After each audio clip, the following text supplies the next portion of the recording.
Good morning, team. It's Friday morning and I'm sitting outside in my backyard here, and I just want to take just a couple minutes to share a few thoughts with you this morning. I've even written a couple notes because I want to make sure I share appropriately, really in light of the crisis that's happened yesterday and in response to the death of George Floyd. And so I want to speak to you not as just the HR leader here at McCall & Johannes and Almanac, but Dan Downs, the human being, because I'm just like you. We are in this together, in this journey of life. And so we all have different titles on the job, things that we do and roles that we play. But in the end, we're all human beings and we're in this together. And I want to share with you a couple of thoughts. You know, we live in a temporal world. This world is not going to last, and it doesn't take a genius to see that. Looking out in my backyard, I am constantly having to weed and, make repairs here, because this life, this world, was never meant to last forever. And it breaks down, it rusts, it molds, it needs to be repaired, improved, fixed, invested in all the time.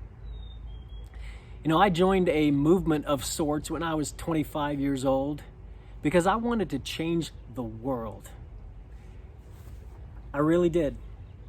Well, it didn't take long for me to realize that I, Dan Downs, am not a world changer.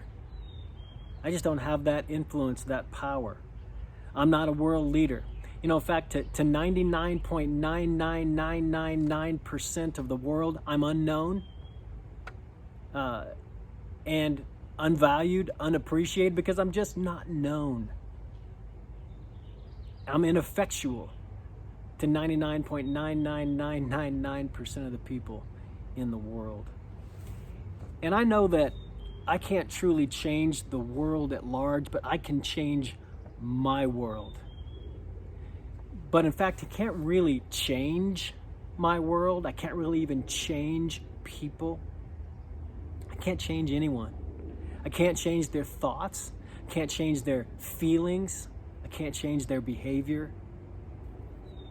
But perhaps I can influence. Perhaps I can shape. Perhaps I can inspire. Perhaps I can motivate. Perhaps I can support.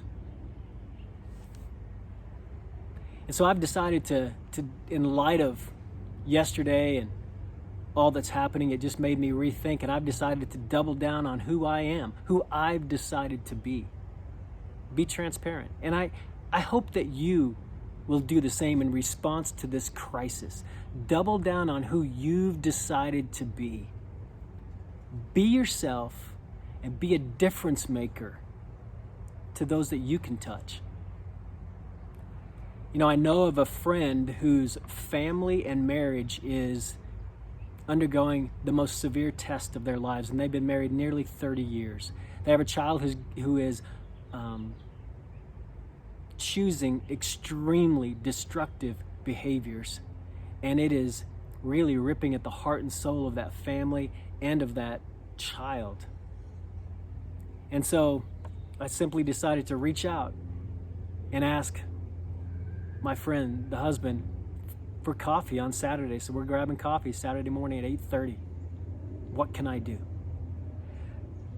I have a friend who gives his time and energy and heart to serving a population of people that honestly is mostly forgotten, never thought of, certainly undervalued, maybe disliked, and probably feared. And yet this person gives time, energy, heart, and soul to supporting and encouraging this population of people. And so I simply decided to send an email of encouragement and letting him know of my solidarity with this purpose. Hopefully it encouraged. I was able to have lunch with a good friend of mine who was he's still a great friend, but was a past mentor of mine. And we had lunch yesterday. And at the end of that lunch, I made sure that I was able to express my appreciation in a very specific and heartfelt way for the way he has impacted my personal life, my spiritual life, and my professional life. I wanted to make sure he knew. And so I wanted to make the most of that opportunity to express and hopefully add just a little bit more energy to his step. And you know, because it starts with me, I decided I've got to double down on investing in myself. And so I've chosen a couple books I need to go back and look at. But I've also recommitted myself to transparency and vulnerability with my greatest mentor in life. And that's my wife. Been married almost 30 years. And so I just recommitted. We had a great conversation yesterday. You know, we do live in a world that's in disrepair. And I've realized it's not just the world that's in disrepair, it's me. The house I live in right now was born the same year I was, 1965. This house is getting old.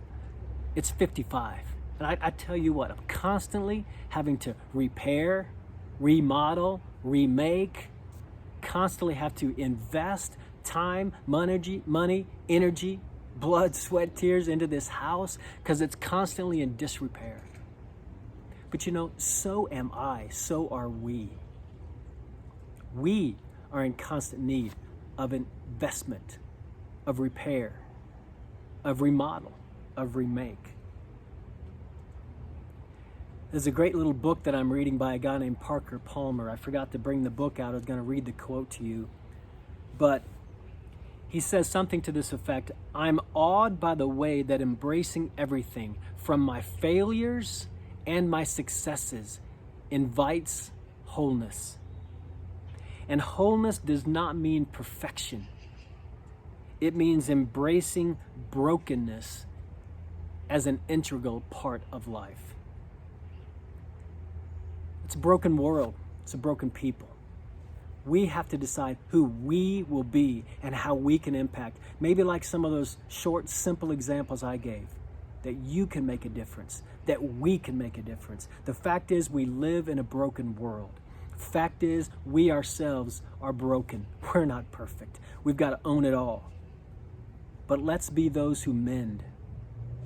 Let's be those who support, those who inspire, and those who offer hope. Thanks for listening. Appreciate the team that I'm a part of.